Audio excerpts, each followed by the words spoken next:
ഇടയനാദമാണെനിക്ക്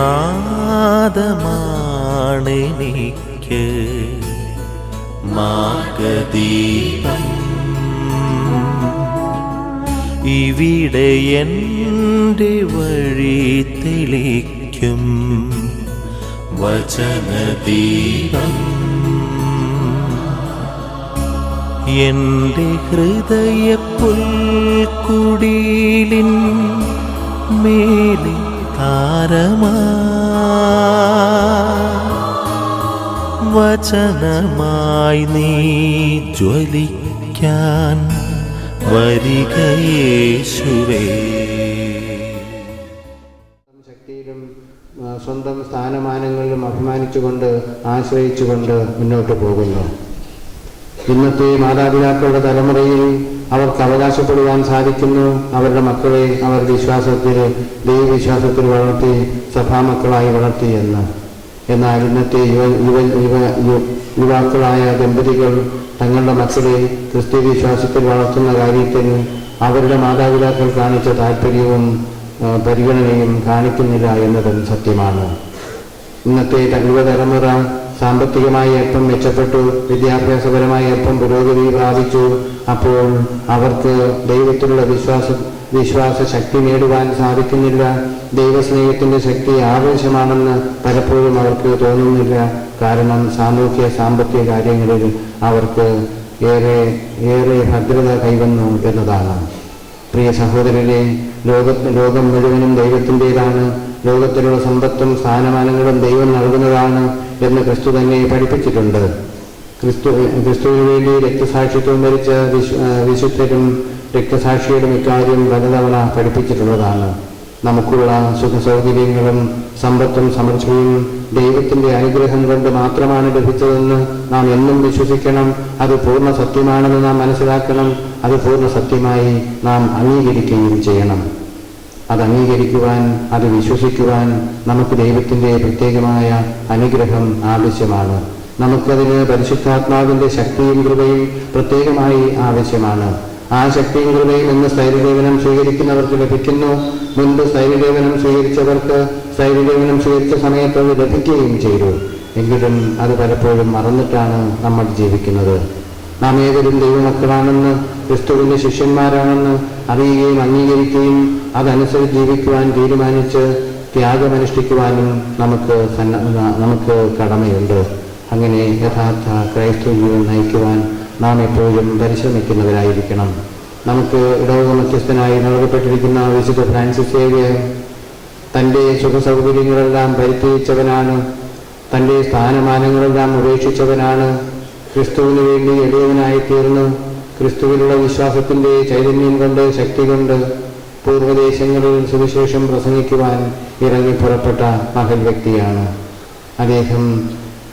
Arabian സമുദ്രത്തിൻ്റെ ഈ പ്രദേശത്ത് കന്യാകുമാരി മുതൽ വടക്കോട്ട്, ഗോവ മുതൽ കന്യാകുമാരി വരെ യാത്ര ചെയ്തു വന്ന് ഇവിടെ നിന്ന് ചൈനയിലേക്ക് യാത്ര ചെയ്തു എന്നൊക്കെ അദ്ദേഹത്തിൻ്റെ ജീവചരിത്ര ഗ്രന്ഥത്തിൽ പറഞ്ഞിരിക്കുന്നത് അദ്ദേഹത്തിൻ്റെ സുവിശേഷ തീക്ഷ്ണത കൊണ്ടാണ്.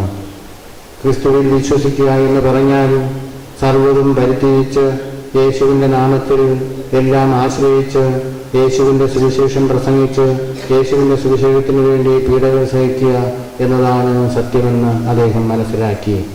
ഈ ദിവ്യസത്യം പൂർണ്ണമായി അദ്ദേഹത്തിന് മനസ്സിലായപ്പോൾ അദ്ദേഹത്തിനുണ്ടായിരുന്ന പ്രൊഫസർ ഉദ്യോഗവും സ്ഥാനമാനങ്ങളും സമ്പത്തുമെല്ലാം അദ്ദേഹം ഉപേക്ഷിക്കുന്നു. ഒരു വലിയ യേശുസഭാ വൈദികനായി പൂർവ്വദേശങ്ങളിലും സുവിശേഷം പ്രസംഗിക്കുവാൻ ഇറങ്ങി പുറപ്പെട്ടു. അദ്ദേഹത്തിൻ്റെ സുവിശേഷ പ്രഘോഷണത്തിൻ്റെ ബാക്കി പത്രമാണ് നമുക്ക് ലഭിച്ച ക്രിസ്തു വിശ്വാസം എന്നും നാം മനസ്സിലാക്കണം. നമ്മുടെ നാട്ടിൽ വിദേശ മിഷണറിമാർ, കർമ്മദീത്ത വൈദികർ സുവിശേഷം പ്രഘോഷിക്കുന്നതിനും 2 നൂറ്റാണ്ടുകൾക്ക് മുൻപ് നമ്മുടെ കേരളത്തിലെ കടലോരങ്ങളിൽ കത്തോലിക്ക വിശ്വാസികളുണ്ടായിരുന്നു. അവരിൽ പലരും ഉൾനാടുകളിൽ വന്ന് ജീവിക്കുകയും ചില സ്ഥലങ്ങളിൽ അവർക്ക് വേണ്ടി ദേവാലയം പണിയപ്പെടുകയും ചെയ്തു എന്ന ചരിത്രവും നെയ്യാറ്റിൻകര, തിരുവനന്തപുരം രൂപതകൾക്ക് ഉണ്ട് എന്ന് നമുക്ക് അറിവുള്ളതാണ്. പ്രിയ സഹോദരരെ, ക്രിസ്തുവിൻ്റെ സുവിശേഷം വിശ്വസിക്കുവാൻ, അതനുസരിച്ച് ജീവിക്കുവാൻ, ആ സുവിശേഷം എല്ലാവരുമായി പങ്കുവയ്ക്കുവാൻ, ആ സുവിശേഷം എല്ലാവർക്കും പകർന്നു കൊടുത്ത് എല്ലാവരെയും ദൈവസ്നേഹത്തിലേക്കും ദൈവവിശ്വാസത്തിലേക്കും ആനയിക്കുവാൻ, എല്ലാവർക്കും ദൈവാശ്രയ ബോധവും ദൈവസ്നേഹ അനുഭവവും പകർന്നു കൊടുക്കുവാൻ നമുക്ക് ഓരോരുത്തർക്കും കടമയുണ്ട്. നമ്മുടെ ഇടയിൽ ചിലരൊക്കെയെങ്കിലും ക്രിസ്തുവിൽ വിശ്വസിക്കുന്നുവെങ്കിലും കത്തോലിക്കാ സഭയിലെ അംഗങ്ങളാണെങ്കിലും ദേവാലയത്തിൽ വരുവാനോ പ്രാർത്ഥിക്കുവാനോ ബലിയർപ്പിക്കുവാനോ മടി കാണിക്കുന്നവരുണ്ട്.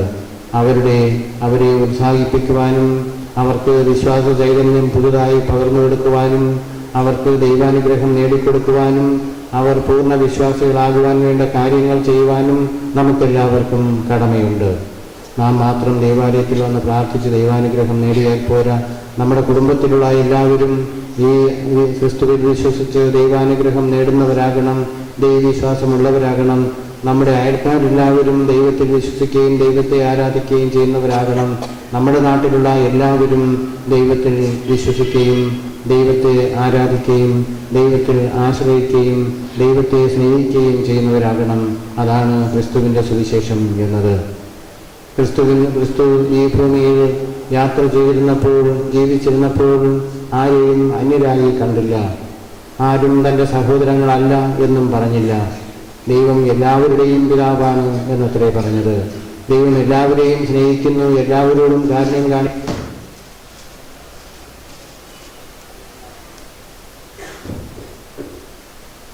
എല്ലാവരെയും രക്ഷിക്കുന്നു, എല്ലാവരെയും പരിപാലിക്കുന്നു എന്ന വിശ്വാസത്തെയാണ് യേശു സർവ്വമനുഷ്യരെയും അന്ന് പഠിപ്പിച്ചിരുന്നത്. അതാണ് സുവിശേഷത്തിൽ എഴുതിയിരിക്കുന്നതും. അതുകൊണ്ടാണ് കർത്താവ് പറഞ്ഞത്, കർത്താവിൻ്റെ ആത്മാവിനുണ്ട്, സുവിശേഷം പ്രസംഗിക്കുവാൻ അവിടുന്ന് എന്നെ അയച്ചിരിക്കുന്നു, അവിടുന്ന് പരിശുദ്ധാത്മാവിനാൽ എന്നെ അഭിഷേകം ചെയ്തിരിക്കുന്നു. കർത്താവ് നമ്മെ എല്ലാവരെയും ജ്ഞാനസ്നാനത്തിൽ പരിശുദ്ധാത്മാവിനാൽ അഭിഷേകം ചെയ്തവരാണ്. ക്രിസ്തീയ ജീവിതം അവിരാമം തുടരുവാൻ വേണ്ടി, നാം എന്നും ദൈവമക്കളായി ജീവിക്കുവാൻ വേണ്ടി. നാം വളർന്നു കഴിഞ്ഞപ്പോൾ നമുക്ക് സ്ഥൈര്യലേപനം നൽകപ്പെട്ടു. സ്ഥൈര്യലേപനം ഇന്ന് നൽകപ്പെടുന്നു. നാം എല്ലാവരും സുവിശേഷം അനുസരിച്ച് ജീവിക്കുവാൻ വേണ്ടി, നാം എല്ലാവരോടും സുവിശേഷം പ്രസംഗിക്കുവാൻ വേണ്ടി. ഇന്ന് നാം ഓരോരുത്തരും സ്ഥൈര്യലേപന കൂദാശ സ്വീകരിക്കുന്ന നിമിഷം മുതലാണ് സുവിശേഷം പരസ്യമായി പ്രസംഗിക്കുവാൻ ബാധ്യതയുള്ളവരായിത്തീരുന്നത്. സുവിശേഷം എല്ലാവരെയും പഠിപ്പിക്കുവാൻ കടമയുള്ളവരായിത്തീരുന്നത്. നാം യേശുവിന് പൂർണ്ണമായി സ്വന്തമായി തീരുന്നതും സ്ഥൈര്യലേപന കൂദാശ സ്വീകരിക്കുമ്പോഴാണ്. നാം യേശുവിന് പൂർണ്ണമായി സ്വന്തമായി തീർന്നത് മുൻപ് നാം സ്ഥൈര്യലേപന കൂദാശ സ്വീകരിച്ചപ്പോഴാണ്. നാം ഇനി യേശുവിന് സ്വന്തമാണ് എന്ന് പറയുമ്പോൾ യേശു സുവിശേഷത്തിൽ പഠിപ്പിച്ചതുപോലെ, യേശു ശിഷ്യന്മാരെ ആഹ്വാനം ചെയ്തതുപോലെ നമുക്കുള്ളതിനെല്ലാം ദൈവത്തിന് സമർപ്പിച്ചുകൊണ്ട് ദൈവത്തിൽ പൂർണ്ണമായി ആശ്രയിക്കുന്നവരാകണം. നാം പഠിക്കുവാൻ വേണ്ടി സമയം കണ്ടെത്തും. അത് ദൈവാരാധന ഉപേക്ഷിച്ചുകൊണ്ടും മതപഠനം ഉപേക്ഷിച്ചുകൊണ്ടും അല്ല ചെയ്യേണ്ടത്. ദൈവത്തെ ആരാധിച്ച് ദൈവത്തിന് അനുഗ്രഹം നേടി ശക്തി പ്രാപിച്ചുകൊണ്ട് വിശ്വാസം എന്തെന്ന് സുവിശേഷം എന്തെന്ന് പഠിക്കുവാൻ സമയം കണ്ടെത്തിക്കൊണ്ട് ഇവയ്ക്കെല്ലാം വേണ്ടി സമയം ചെലവഴിച്ച ശേഷം കർത്താവിൻ്റെ അനുഗ്രഹം പ്രാപിച്ച് നിങ്ങൾ പഠിക്കുവാൻ തീരുമാനിച്ച് മുന്നിട്ടിറങ്ങണം. ഉപരിപഠനവും ഉന്നത പഠനവും എന്ന് പറഞ്ഞ് വിശ്വാസം പരിഗണിക്കാതെ വിശ്വാസം ഓവർലുക്ക് ചെയ്ത് ക്രിസ്ത്യ ജീവിതം മറന്നുകൊണ്ട് നാം മുന്നോട്ട് പോയാൽ ദൈവത്തിൻ്റെ അനുഗ്രഹം നമുക്ക് ലഭിക്കുകയില്ല. അതുകൊണ്ട് നമുക്ക് സമാധാനവും സംതൃപ്തിയും കൈവരികയില്ല എന്നൊക്കെയുള്ള അനുഭവങ്ങൾ ഉണ്ടാകുമെന്ന കാര്യവും നിങ്ങൾ ഈ കുട്ടിക്കാലത്തെ ഈ യുവപ്രായത്തിലെ അറിഞ്ഞിരിക്കണം എന്നും സഭ നിർദ്ദേശിക്കുന്നു. നിങ്ങളെ ഇക്കാര്യം പഠിപ്പിക്കണമെന്ന് സഭ ഞങ്ങളോട് നിർദ്ദേശിക്കുകയും ചെയ്തിട്ടുണ്ട്.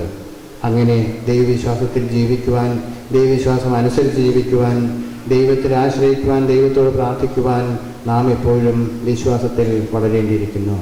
വിശ്വാസത്തിൽ വളരുമ്പോൾ മാത്രമാണ് നമുക്ക് ദൈവത്തെ സ്നേഹിക്കുവാൻ സാധിക്കുന്നത്. ദൈവത്തെ സ്നേഹിക്കുവാൻ സാധിക്കുമ്പോൾ മാത്രമാണ് നമുക്കൊരു സ്നേഹകൂട്ടായ്മയിൽ ഇവിടെ ഇടവക സമൂഹത്തിൽ വളരുവാൻ സാധിക്കുന്നത്. നാം എല്ലാവരും ദൈവത്തിൻ്റെ സ്നേഹം അനുഭവിക്കുമ്പോഴാണ് നാം ദൈവത്തിൻ്റെ മക്കളാണെന്ന്, ദൈവത്തിൻ്റെ കുടുംബത്തിലെ അംഗങ്ങളാണെന്ന് നമുക്ക് തോന്നുക, അനുഭവപ്പെടുക. അങ്ങനെ ഒരു അനുഭവം വരുമ്പോൾ നമ്മുടെ ഇടവകയുടെ പൊതു നന്മയ്ക്ക് വേണ്ടി, നമ്മുടെ ഇടവകയിലെ എല്ലാ കുടുംബങ്ങളുടെയും പൊതു നന്മയ്ക്ക് വേണ്ടി നാം പല നന്മ പ്രവൃത്തികളും ചെയ്യുവാൻ സന്നദ്ധതയുള്ളവരാകും, സന്മനസ്സുള്ളവരാകും. അതാണ് സ്ഥൈര്യലേപന കൂദാശ സ്വീകരിക്കുന്നത് വഴി നിങ്ങൾക്ക് ലഭിക്കേണ്ട ഒരു പ്രത്യേക അനുഗ്രഹം. ഇടയനാദമാണെനിക്ക്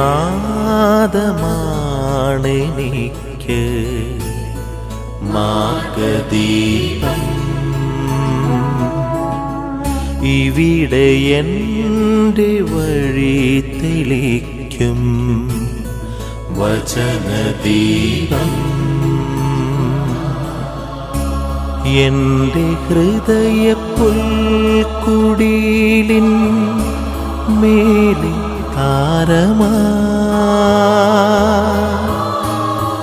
വചനമായി നീ ജ്വലിക്കാൻ വരിക യേശുവേ.